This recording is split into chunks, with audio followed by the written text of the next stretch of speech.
Hello, welcome back, everybody, to another year of the Sunday Podcast. I'm Ollie Lum. And I'm Matt Seddon. Back in 2025 for our 5th season. You can expect more of this. He's claiming that he was ill before the semi-final, whatever, but, you know, I just feel like at that point he was just looking for attention. And some of this. You normally say, no human is limited. So I can't limit myself, or I can't just say I can do. As well as event coverage around all the major races on the UK circuit. And if you're a fan of the pod, please give us a rating and review on your preferred podcast streaming service. And if you want to stay up to date with all the latest news, give us a follow on Instagram at Sunday Podcast. As always, thanks for listening. See you next time. And we hope you enjoyed the episode. Hello and welcome back to another episode brought to you guys by sportshoes.com. As always, cross-country season is well and truly underway. Mansfield yesterday always marks the start of the cross. 1st of November as well. What better time, mate, to get our teeth stuck into a bit of a cross-country preview, as well as round up some results, including Paddy Diva over in New York as well. Oh, Paddy Diva's run was huge. Yeah, I mean, it was him versus Kenya at one point. I think 37K or so, 38K, just him and 3 giants. And obviously, Benti Kipruto and Matuso, guys who have won plenty of marathon majors. Kipruto now breaks the record. He's the only man to have won 4 different majors, which is huge. I think it's Tokyo, Chicago, Boston, and New York. So he's cleaned up the states. And I mean, if he can go on and get 6, obviously Kipchoge talked about it once upon a time, but he was never able to do it. And Benti Kipruto is showing how versatile he is. He can do it on any course, any time. So, but yeah, Paddy's Diva run. I mean, there was a large part of that race where late on, sort of from north of 25K, I'm looking at Diva and I'm going, the guy looks so, he was able to just change his cadence and make moves at the bottle stations really well. When they cut across the road, he was able to move across sharply and hold his position in the pack. And he lots of looking around. Like, he just looked really, really bloody good. And, you know, I suspect he's up against 2 absolute beasts. And if he next time out, a little bit more endurance, another build in him, he's going to be a threat. I mean, it was very, very impressive, despite his time only being 2:08:58. Obviously, we know New York is difficult. There's no pacers. And this is why I just feel like pacers, we just don't need them. That race was I found New York so much more exciting to watch than London and others.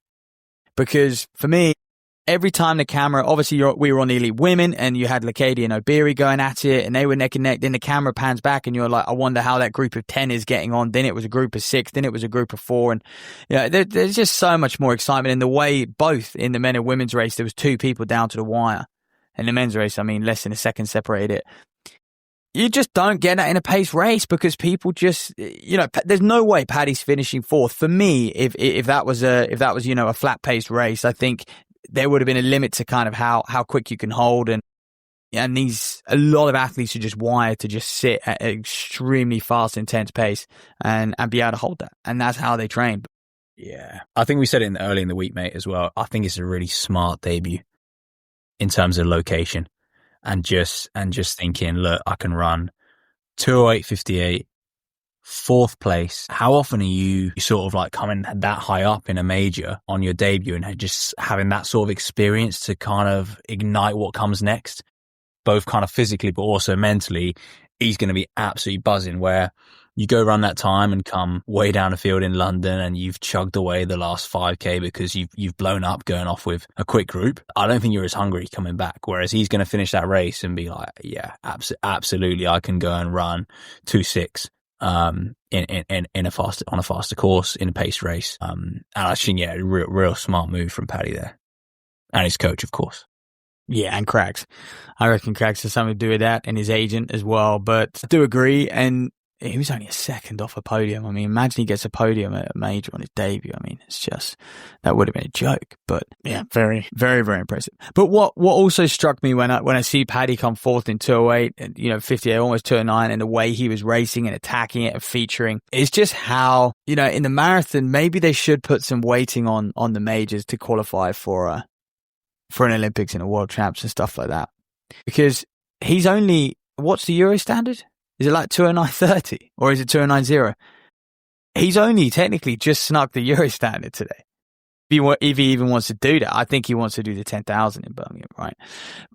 And the Olympic standard obviously will be 2:06:30 or even 2:06 by the time that rolls around. But what's that 4th place worth? It's worth so much more. than a 2:6:30 or a 2:06 in Valencia. Is there where you ranking finish. points though for that? Yeah, there'll be huge must ranking be, points. right? Yeah, it'll be huge ranking points for Must be him. some huge ranking points. Yeah, be huge. But as we found, the ranking points were almost irrelevant In the marathon, yeah. in a marathon because everyone had the standard. And we found that in all the distance races, almost everyone was going into those distance races with the standard. So the ranking points are kind of, irrelevant because you are getting, and the thing is, there is so many people who could never get near what Paddy did at a major, but, they have the opportunity of probably in an Olympic window running 3 Valencias. In order to sort of get their time down, so whereas that, and it's the same, Emil coming 4th at Olympics and he was 3rd at London as well. And still we are yet to see Emil sort of deliver that outrageous PB that we know he's capable of, that he'll be working towards. So, but I think just very exciting for British marathon running, the fact that he's out there sort of giving it to the best, but we must focus on the front of the race as well because Kipruto Matuso, I mean, Vincent Kipruto was just surging non-stop in the last 4K, I think it was about 38K he sort of started, or 39K started to hammer away, and those guys were just hammering through Central Park. It was just ridiculous. And then, you think, oh, Matuso's broken him, and then that horrible gradual uphill in New York, and Matuso just comes back to it. These are 2 guys. Matuso won in London last year, and he won the Great North Run and surprisingly came back to him. And Kipruto just managed to hold off. He kind of cut him off a little bit, just managed to hang in there. Yeah, and like you said, mate, like from New York, Boston, Chicago, Tokyo. That's great. This guy going to stop? Like, yeah, we're going to have to talk about Kipchoge as well, and obviously him pretty much finishing up his career. But yeah, is Kipruto going to stop? Is he going to stop winning majors, or is he going to collect them all? Well, now you're like, we got to see this guy. He'll be in London in April, I'm sure. For sure. Be in London in April, because obviously Berlin is September and he's just got 2 more to get done, and he's, so he's going to line up in London as one of the favourites. And he trains with Sebastian Sawe, same coach, Baradelli, who, by the way, one of their training partners got popped, I think. I'll double check that, but I'm 99% sure. I read today that one of the training partners in that group, that Sawe and Kipruto training, one of their training partners is got done for drugs, but he is only a 209 guy, so not really a guy that we would know or we would care about too much. Yeah, and obviously Kipchoge 214. Kind of, it sounds crazy, doesn't it? That obviously that's not sure how happy he'll be with that, but the guy's must be 45 now in his actual age. Yeah, and obviously capping off a great career. And I think they've said, is it official? That's going to be his last elite start. Has he said he's now? done. Yeah. He's done, isn't he? He's done. And I think there is some, he's teasing everyone, saying there's going to be some grand announcement after New York. We're recording literally just after New York. So whatever that grand announcement is, I think it's basically just him saying, he's obviously mentioned quite a few times he potentially wants to go run some ultras, and he's probably going to be announcing some crazy challenge that he's going to be doing. And he's going to be running. I think Kipchoge's going to be running forever. And everyone who is in his camp, I think, realizes how important it is to keep this man relevant, for them to continue. Yeah. Sounds bad, but for them to continue to earn money, because this guy, any race he goes to, he's an ambassador for that race. And that's the role he's in now. He gets headlines, and I think you got to be careful, keep getting him to turn up to these majors now, because he's just not relevant. And it's almost to the point where you almost you're not even fussed what he's got to say in his, when they're like, they're interviewing, oh, how's the preparation gone? Where are you at? We're not fussed because we know he's not going to feature. Yeah. I think what he does do, though, it's not for people like us. It's the fact that for those running 10 years ago, right, if you were like a Kenyan marathon runner, it's going to become a household name. Not in like people who are interested in sport, but just in general. You'd be like, no chance. Maybe not 10 years ago, 15 years ago, right? Yeah.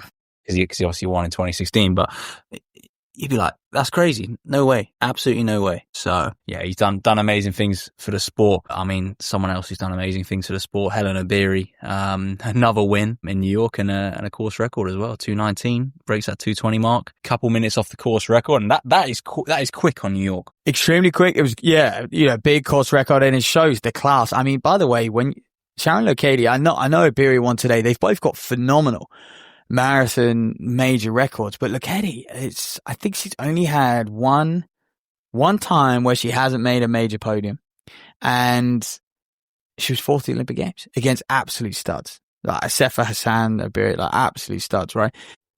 She's won Boston. She's won New York back in 2022. I believe that was her debut.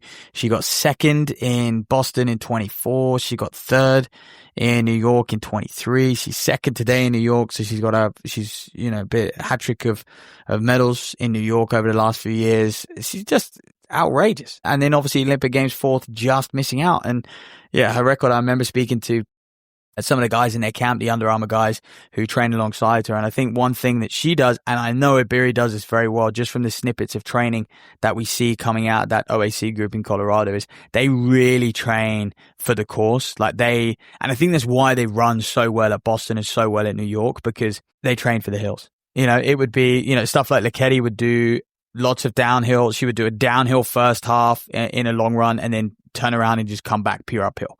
Yeah. And that was obviously to prepare her for Boston, and Ibiri's the same, where they train, they can find hills so easily on those dirt roads in Boulder. And I think the pair of them are just so strong. As Central Park is rolling, it's kind of constantly just an up and down when you get there. And that's how they broke Chep Karuri there. And they were away. Yeah, and of course, Jess Judd in that race as well on the debut, 2:25 for her, goes fourth on the UK rankings, only 30 seconds behind Ailish McColgan on the rankings so far. And yeah, I mean, that's a great start for her. Again, tough place to debut, and you've got to think she's got to be thinking about lining up potentially in London in April. But I don't know, does she go somewhere else and try and pop a big time where she's in a mixed race? Mate, she almost had Hassan's scalp. It's just, I wonder if she could have tapped into that 2 flat 800 speed to get past Hassan right at the end there. But yeah, for me as well, you put these races into context, you look at the people she's around, like a couple minutes ahead is O'Keefe, who had a great run, by the way, coming out of, another athlete from Alistair Craig's group, but she's beating people like Emily Sisson, Sullivan, these USA studs, if you like, incredible athletes who have gone low, way lower into the 220s than obviously she has on her debut. So yeah, and I agree with you on New York. Yeah, where does she go from here? Does she try and pick up a fast one? I think she'll be pleased that 2:24 is still a very, very, in New York, is a very, very credible time. And again, like similar to Paddy, what I loved is she was just, and I think you're right, they had the opportunity to, because it was New York and there's no paces, but they were able to get a feel and run in these groups where it is a little bit cagey. People tend to look at each other. You have to cope with people pinging off the front and then sort of working back to them, and bottles integrating and all this sort of thing, where you're not, like, they probably had a pace in mind, but they had to forget that. They had to just relax and just accept the speed they were running. And that's what I liked about both Paddy and Judd is, they seem to cope really well. And they seem, Judd, more so than Paddy, had to cope with the fact that, when they pushed on from 10, 12, 15K out or whatever it was, you have to accept that. And then you have to be, well, now what do I do?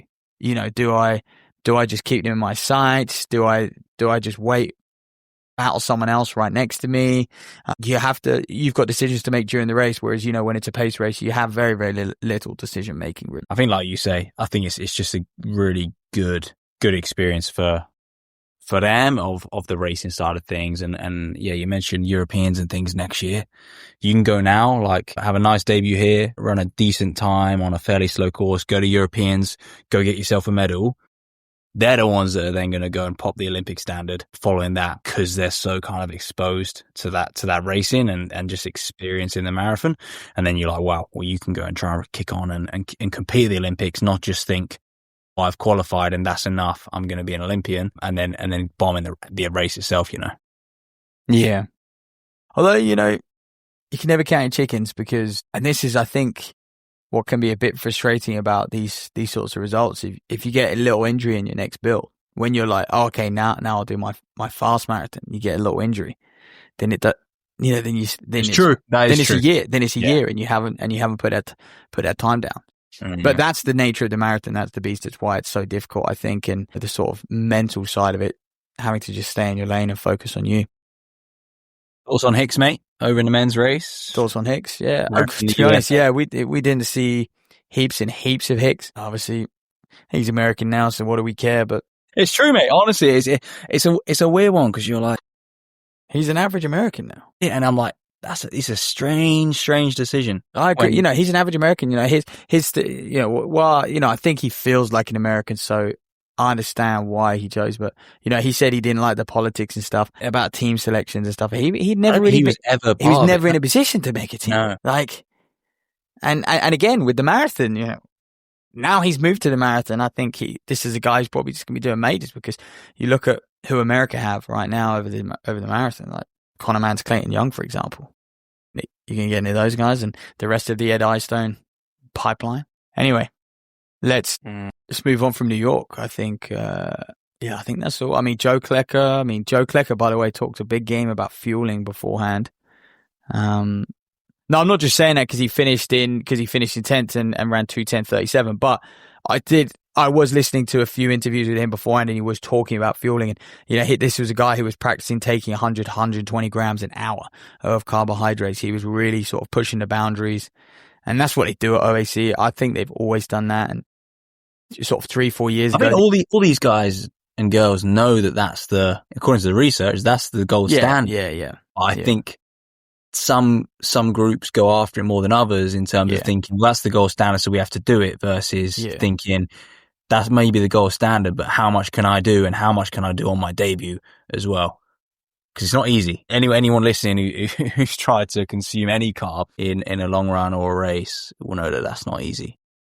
Even Paddy, I think Paddy popped a gel at 36K, somewhere around that when I was watching, and obviously the guys next to him, Matuso, Kip Bruto, and Corrit, they didn't take anything. And they had a little drink, but they weren't taking a gel like Paddy was. So I'll be intrigued to know how much carbs he took on. But hey, look, he did look very good, and so did Judd. And so British marathon running in a very, very good place. I think they both might be tempted to hit the 10K in the summer though.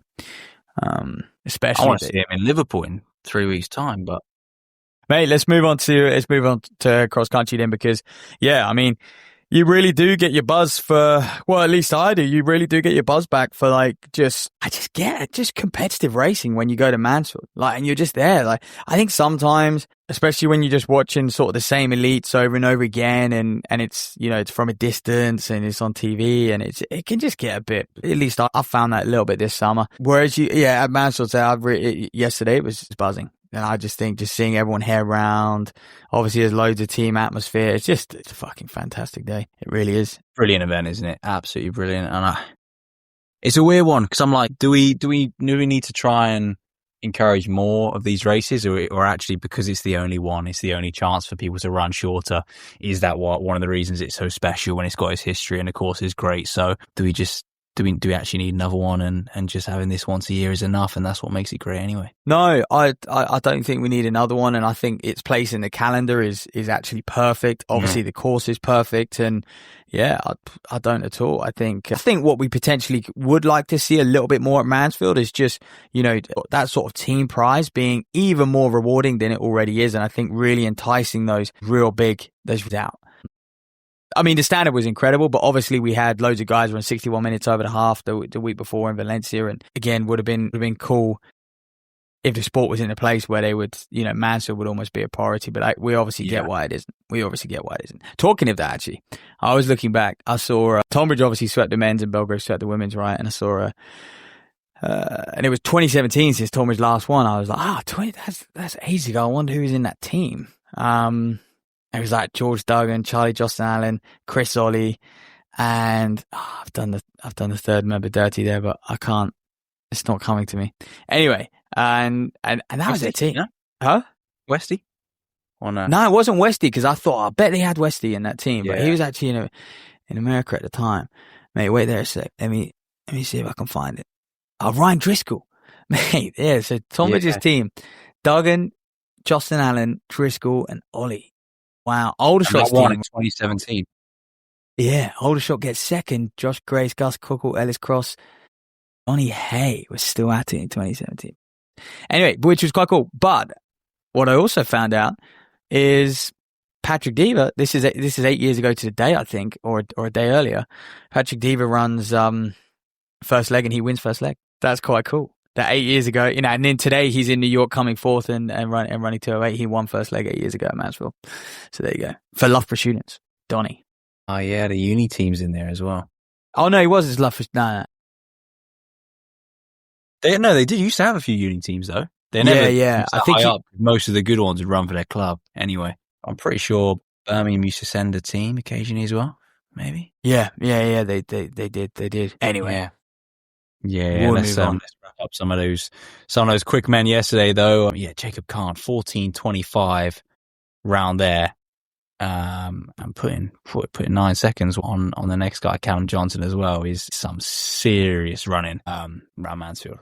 Man, he was hammering. Like, yeah, everyone who saw him was like, bloody hell. Yeah, I mean, there's not much else to say. I mean, he did just look to be in this absolute, he was just in harmony. Like, he was just at peace. He was just honestly, this guy, he wasn't even flickering. I never even saw his head move. I don't even think he ever turned to one side. Like, he was just pure tunnel vision, the way he was just attacking around there. And yeah, I think his body was obviously just ready for it yesterday. And I think he just went from strength to strength.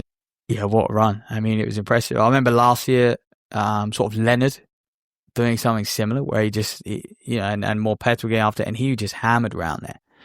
And sort of, it reminded me of that a little bit. And I mean, going back a few years, mate, but when Andy Vernon came flooding past me on leg number 2 once, it was, anyway, you always get those people at Mansfield, right, who they just have it. They just have a day. They just have an absolute day and can't look formidable. I'm pretty sure Andy Vernon came past me in his tracksuit on his post-race tempo cool down. Mansfield 1 year. He did used to fucking hammer around there. Yeah. So yeah, and then so he was probably arguably he was definitely the most impressive individual on the day.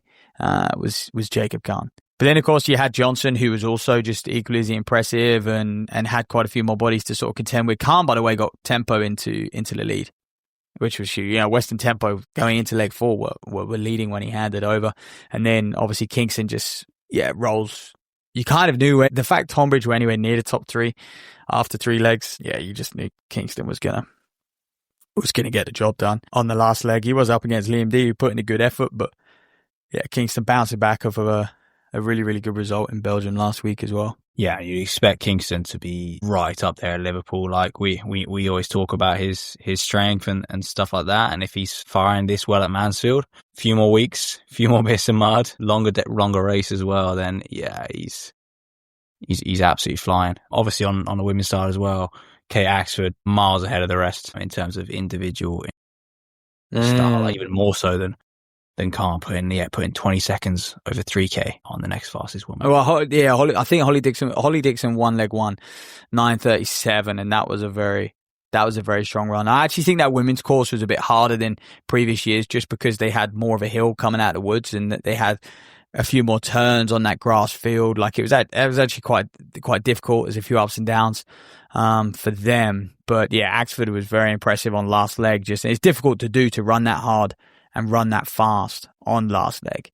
And I guess we have to hold our hands up, man, because, we sort of, I always think Mansfield is very difficult to predict, though, because we're not in these teams' camps just to defend ourselves on our pre-race predictions. But, I don't even know, like, we don't know who's going to line up. And actually, half the athletes who turned up yesterday, I thought they were all in front of most. So, I hold my hands up there. But yeah, as soon as I found out. I was going to say, mate, they were your predictions. They were posted as Sunday podcast predictions, but they were Matt's predictions. So as soon as Aston I didn't even think Aston would do it. She raced Valencia last week. I thought, I know she dropped out, but I didn't think she'd turn up at Mansfield a week later. And so as soon as you see the teams announced and those entries confirmed, then different story. But you know what was interesting about both? Is that the first time AFD have not podiumed? Yeah, it's actually this is actually quite a bad weekend for FD ever. Like on the women's side, I can't remember the last time they've not podiumed in like a national relay or whatever. The problem with AFD is they've just got on the men's side at least, they've got too many big names who are too big now. They're trying to make a living out of this sport. You're never, I agree with you on that. But obviously they do have choices to make when it comes to contracts and and road races pay the bills. But what was cool about both the men's and the women's side is there was always a cluster line. It seemed to be about that 9:45 to 9:50 mark. A lot of women. It was very deep in that area. 10 or even I think it was almost 15 women in that area. And the same on the men's side. You had 10 to 15 in that sort of 14:40 to 14:50-ish range, 10 seconds. I always think 10 seconds at Mansfield is it's much of a muchness. And especially when you think, depending on what leg you are, where your team depending comes on what leg you are, yeah. that leg and everything like that. Yeah. Because also I think first leg is quite difficult. Some people thrive on first leg, but I think with the constant surging and jostling for position and fighting at every corner, it does take it out of you. Yeah, I think leg. Obviously, the first leg's slightly short, isn't it? Or is it? No, mate. Big Saturday. No. No, it's I and I guess the front enjoy and they benefit from that race element. But when you're at that level, like when you're at the level of Axford and people like that, I mean, they can get the job done on their own. I mean, they're incredible at pushing themselves. That's why they're so good. Leg 3 is the quickest. Yeah, well, if you're up there, sort of like less traffic. Yeah. If you good athletes to work back on. Yeah. If you want to come in leg 3 in like gaps aren't super big. 10th.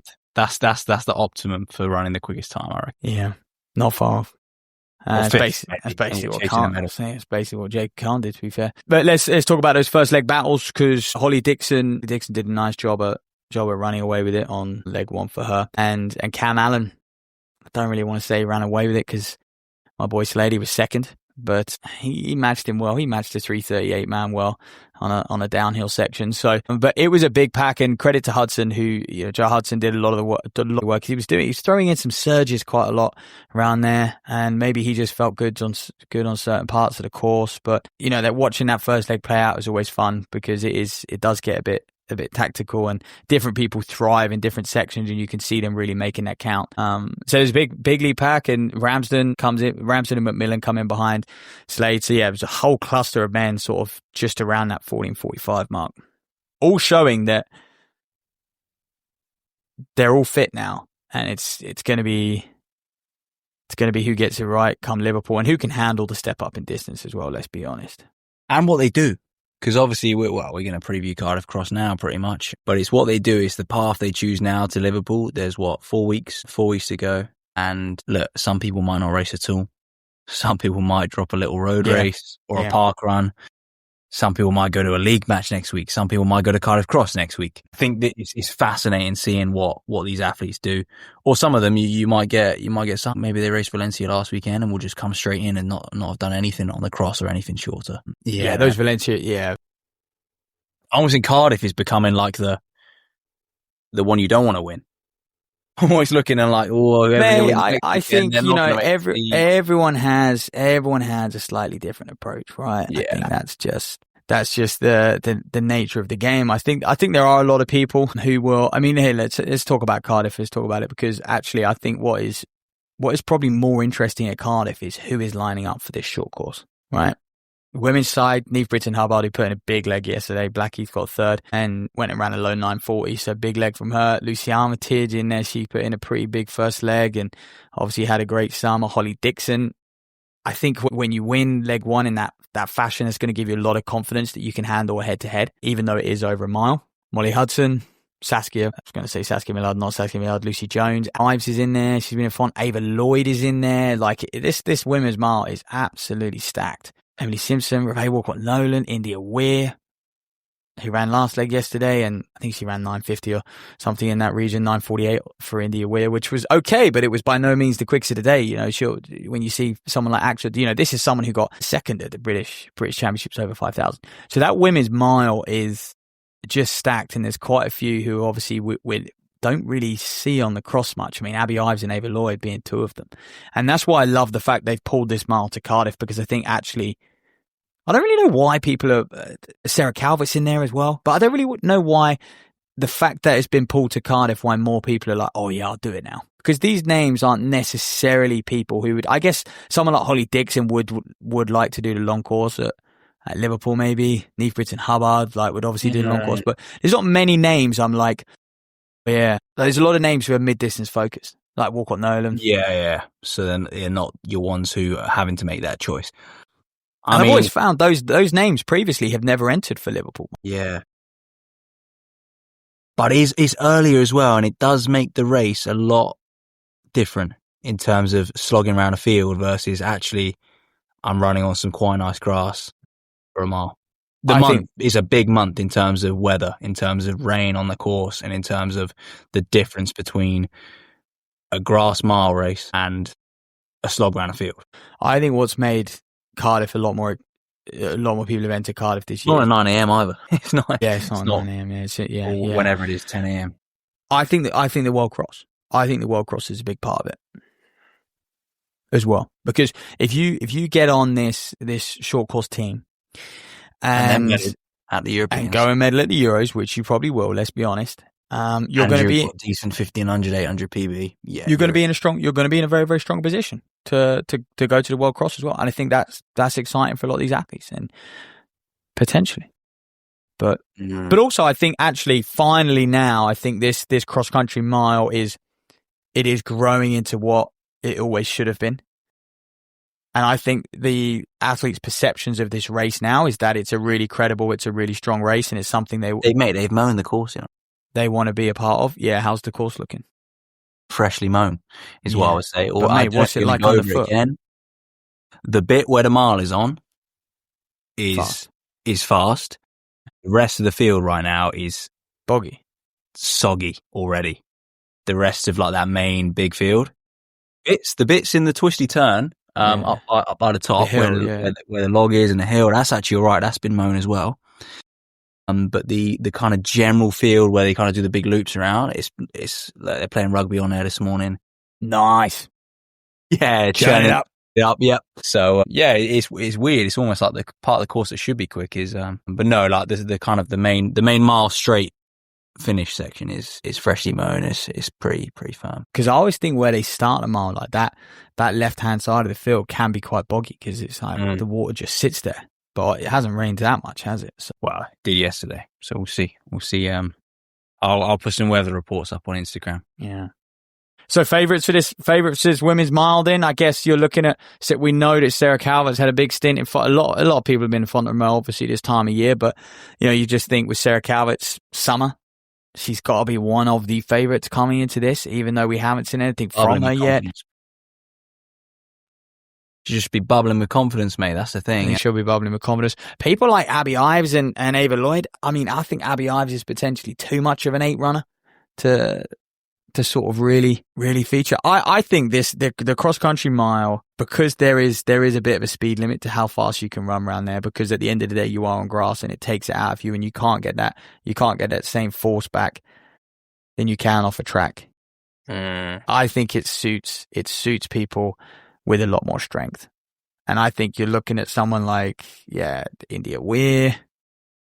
Obviously going to feature, just Calvert. Even someone like Niamh Britton-Hubbard could be a real dark horse in this race. Holly Dixon, I think, is probably... Molly Hudson.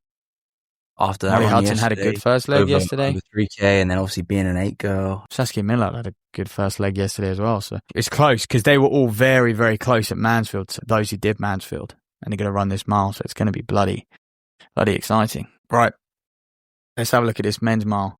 Quite a few of them actually entered in both as well. One man I thought might enter in both is Will Barnacle, but actually just choosing to do the mile. I thought he would line up for the long course as well, but I think, and I was surprised he's doing this mile, but I think he obviously didn't run Mansfield and he needs something to get himself going, and it's probably a great opportunity. I mean, mate, you talk about the course as well. What makes a big difference with this is if all the men line up, it's 41 people over a mile. Yeah, so much positioning. Positioning's huge. And I think unlike on the track where like 9 times out of 10 you're going to be on the edge of lane 1, maybe in lane 2, and you make one move where you might have to swing wide. There's quite a few turns. If you're in a bad position and you have to run wide and then sort of close people up and everything, you're going to be done. Like you just won't be able to. And I've always thought, even at Liverpool, the turns aren't as, you obviously have that last turn, but the turns are a little bit more sweeping at Liverpool. But even at Liverpool, I think it can actually when you're over a mile and that you're looking at margins which are a second, it's like your positioning is going to really be crucial where you are at certain points in the race. Who do you reckon there, mate? And it won't break up. Let's run through some of the names. I'm going to go Joe Wigfield, mate, straight off the bat. Joe Wigfield, yeah. I got to admit, I do look at that and I'm like, this event was kind of just made for him. But I think Barnico, for me, I think Barnico has to be, you know, just because what he can do over sort of long cross country, and look, the fact he's not quite as quick as people like McMurray are entered in this race. You got the Higgins brothers, you got Wigfield. Yeah, Barnico's not. You got Callum Elson. Barnico's not quite as quick as them over 1500, but the extra 4 or 5 seconds they have on him over 1500 is just, for me, it's nullified. The fact, and he is like one of the best kickers over cross. He's one of the best kickers, mate. I mean, his fucking average speed at Liverpool's usually pretty sickening. Like Well, they're not normally much slower, are they? No, they like I said, because there is genuinely, like, they can't go and run 60s on that grass. So, you know, they're going to be 65, 66s, 245Ks. I mean, it's not far off the first K in the actual Liverpool race itself. We'll see. So, yeah, some big names. Also, Sam Charig's in there. I think Henry Jonas is in there. He's strong. He's had some good run. He actually, I think, was it last year or a couple of years ago? He had a good run at Cardiff, I actually remember. Was that Rab Johns? I remember commentating on that one. I think the Higgins brothers could be dark horses. They're just moving really well over the long runs. I mean, obviously, they moved really well at Mansfield yesterday, but they're moving really well over the longer stuff as well. Absolutely stacked, mate. Absolutely stacked. Mate, women's long course as well. Stacked as well. You got Axford in there. Brisbane Hubbard's enter for both. Yep. You got Neve Brown, by the way. In there. Jess Gibbon in there. Harry Hughes. Yeah. Lucy Jones in there. Charlotte Dannett's in there. Good run for, Holly Dixon's doubling back. Good run for Dannett last week abroad. Jess Gibbon is back. She loves it. Do you know who the favourite is though, mate? Megan Keith. Bosh. Yeah, Megan Keith in there. Amelia Quirk, Poppy Tank. Mate, that is an absolutely stacked women's race. I mean, I mentioned everyone having different approaches, but if all these turn up, you could have pretty much a whole Liverpool team in Cardiff. I think on the women's side, yeah. That's what I was just thinking now. You're looking at the names and like... Who's missing? It'd be easier for us to think of who's missing than... Lisa Jones. Yeah. It's not going to be far off, is it? We'll be missing someone absolutely huge there, won't we? Yeah. All the comments flying in. Let us know. I don't know though, because you're right. I mean, it's just... Yeah, I can't think anyway. Just doing it. There's only a few. There's only a couple Kenyans, by the way. Young as well. Charity Cherup, Ugandan, Epingeno and Chip Curry. They've done it all before, but a couple of under 20s there. But like I said, Keith has done bits, and she's had a great summer, and she loves to cross. Ines Fitzgerald in the under 20 race. Senior. So yeah, that's the names. How's it going to play out? I think it will just be a classic Cardiff cross, especially on the women's side, because it's only six. And the internationals take out, don't they? And it just means that it strings out nice and early, and everyone's just barring themselves for the rest of it. Yeah. It is. It's kind of very similar to Mansfield in that way. Like it's just it's a flat out run from the get go for a lot of those women. It is a fast start. Megan Harris also in there, by the way. She obviously big run for her yesterday. One of the quickest legs of the day at Mansfield. Senior men, buddy, I think the big thing is just to see who's doubling back. Like I said, Barnico's not doubling back, which is a surprise. Jacob Cann is doing it, so we'll see how he operates over a slightly longer distance. Yeah, Jeremy Dempsey's in there, ran well yesterday as well. Did George Wheeler's in there? No Charlie Wheeler. Slade's obviously in there. Is he definitely doing it, mate? He's definitely doing it, mate. Yeah, he's definitely doing it. Definitely doing it. Dav Jones in there, the youngster, senior men's race. He'll be looking for an under 23 spot, surely. If he's still under 23, I'm sure he is. Really? Fuck, he's been under 23 for years. You got defending champ Kirep from Uganda coming back. Yeah, you just know the Ugandans and the Kenyans are sort of going to turn up. They haven't done huge amounts, those guys, by the way. They just love Cardiff Cross. Angus McMillan's back in there as well. He had a good run. Not heaps in the men's, in comparison, anyway. Or Champagne. Nothing against the guys running, but... Yeah, I know what you mean. And I think one of the reasons for that is, I think Callum Johnson's he's actually hit quite a few races already. Kingston's hit quite a few races already. Cann and Slade are obviously going to be lining up, and that will complete a little sort of mini race month for them, period. And I think obviously a lot of the guys who we expect to feature at Liverpool around Valencia, and we expect to see them, whether it was pacing like Beatty or whether it was in that league group, we expect to see them contest Liverpool. And then you've got the Mohammed brothers, who I was surprised not to see Zach Mohammed or Mohammed in this, because rumour has it they are both entered in for Liverpool. Thing with obviously with Mohammed, with Zach Mohammed, he needs to recover off last weekend, and even 2 weeks is not loads. And I don't mean they need a sharpener on the cross. They're always absolutely dialed in when it comes to big cross country races. Yeah, I guess they always do respond. They're always ready for it. They know what they're doing, don't they? I'm just gonna see. Sorry to keep you waiting, mate. I'm just going to double check if your man Emil Caress is in it for Liverpool. Meanwhile, by the way, I do think that looking at the timetable for Liverpool, we're going to have the under-23s turning off early again. Yeah, they didn't listen to us, or everyone, I should say. I thought they weren't going to do that. I think anyone thought it was a good idea last year, before and afterwards, and they've not changed it. So I heard rumours they weren't going to do it, but they are. I mean, the under 20 is it's going to be a replica of last year, right? Under 20 is 4.4k, both men and women. Senior races 8k, both men and women. So not very long at all. Slightly shorter than it always have been. And then the under 23s, both men and women, 5.6k. They'll be turning off early, 1 lap less. Emil's not on there, mate, at the moment. Anyway, he's currently not. So yeah, because we know that after Cardiff Cross, that'll be it. It'll just be locked in. Everyone will be locked in for Liverpool. There's nothing in between them, bar league matches, which of course some people might tune up in. So I think Charlie Wheeler's going to run a 10k the week before in France somewhere. Yeah, I thought that was next weekend. Is he doing that? Well, I think he's attacking that bloody. Is he attacking that? No, British I think record? the week after he's thinking about it. Yeah, he obviously ran the British record last time, so I need to make sure it's next to my name. So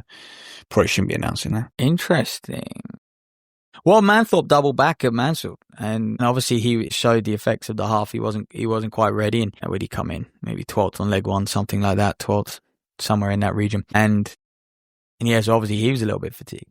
But it is, when you've got a quick turnaround until Liverpool, it is, do those decisions cost you, and that's it. That's how much you want to. You got to think, like, even just doing a half 5 weeks out. Is that the best prep you could do? I don't know if it is. Well, I just think the bit confidence, maybe. I said before, I think the emotional high of that sixth, you kind of want to save that high for the one time. But I think for those guys, it was more important they go and box off that European standard. They go and run sub 62. They go and run huge PBs. For them, I think it's more important. And that's the world, I think as well, that will probably be, I say European standard, what I meant was the world road running standard. Yeah. I don't even think it's out yet officially, but I think it is in that ballpark. Mate, I think that wraps up the weekend, and we look forward to Cardiff Cross, where we'll be on Saturday. Yeah, I don't think we've missed anything, have we? We might have done.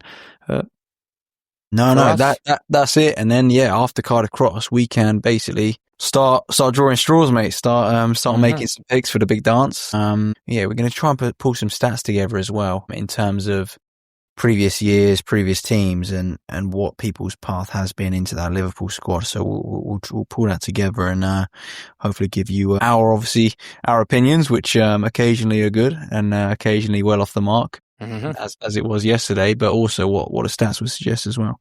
Yeah. So look, thanks for listening to us. Hope you enjoyed Mansfield if you raced or watched. We'll catch you guys very, very soon.